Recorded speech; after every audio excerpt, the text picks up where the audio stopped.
আজ তোমাদের ফ্লিপকার্টের একটা স্ক্যামের সম্পর্কে জানাই। এই যে শার্টটা দেখছো, এই শার্টটা আমি 2 একদিন আগে অর্ডার দিয়েছিলাম। তো এটা জাস্ট ডেলিভার্ড হয়েছে। এই যে দেখো, এটা ফ্লিপকার্ট থেকে এটা অর্ডার দেওয়া। তোমাদের একবার দেখাই ভালো করে।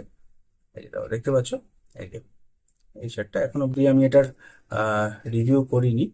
রিভিউটা এখনো পেন্ডিং আছে। এই যে দেখো, ডেলিভার দেখাচ্ছে। তো নর্মালি শার্টটা ঠিক আছে, শার্টটায় কোনো অসুবিধা নেই। স্ক্যামটা যে জায়গায় সেটা হচ্ছে এই যে একটা ক্যাজুয়াল ব্র্যান্ড, ডিজায়ার সামথিং, দেখতে পাচ্ছ। তো কোয়ালিটি ওয়াইজ ঠিক আছে, কোনো ইস্যু নেই। বাট যেটা মেন আসল স্ক্যাম, এই যে ফ্লিপকার্টের যে প্যাকেজিং, ঠিক আছে, প্যাকেজিংয়েও কোনো সমস্যা নেই। ফ্লিপকার্ট থেকে অর্ডার দেওয়া, তোমাদের আমি এটা একবার দেখিয়ে দিই। তোমরা দেখতে পাচ্ছ হয়তো।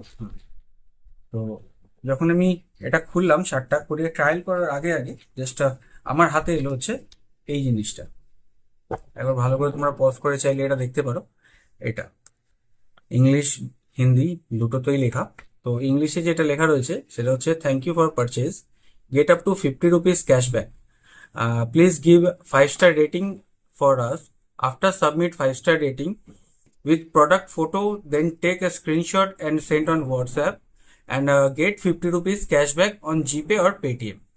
তো এই হচ্ছে তাদের লিফলেট, যেটায় তারা মেনশন করছে যে আমি যদি তাদের 5 star রেটিং দিয়ে তাদের এই স্ক্যান করে কিউআরটাকে যদি আমি হোয়াটসঅ্যাপে স্ক্রিনশটটা যদি শেয়ার করি, তো তাহলে তারা আমাকে 50 rupees জিপে আর পেটিএম করবে।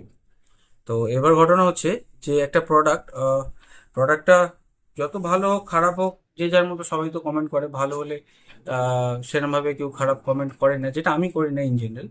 তো এই যে জিনিসটা, এটাকে কি এখন স্ক্যাম বলবো না ব্র্যান্ড প্রমোশন বলবো? তোমরা অবশ্যই কমেন্ট করে জানাও। আর এর ফিডব্যাক কি দেওয়া যায়, বা এরা যে 5 star রেটিং চেয়েছে, রেটিং বা রিভিউ কি দেওয়া যায়? তো তোমরা আমাকে সাজেশন করো। আমি নিজে এই জিনিসটা ফার্স্ট টাইম দেখলাম ফ্লিপকার্টে হচ্ছে, তাই তোমাদের সাথে ভাবলাম শেয়ার করি। তোমাদের কার কার সাথে এরকম হয়েছে অবশ্যই জানিও। আর আমি কি রিভিউ দেবো সেটা আমাকে কমেন্ট করে জানিও, আমি সেই রিভিউটা দিয়ে দেবো। চলো।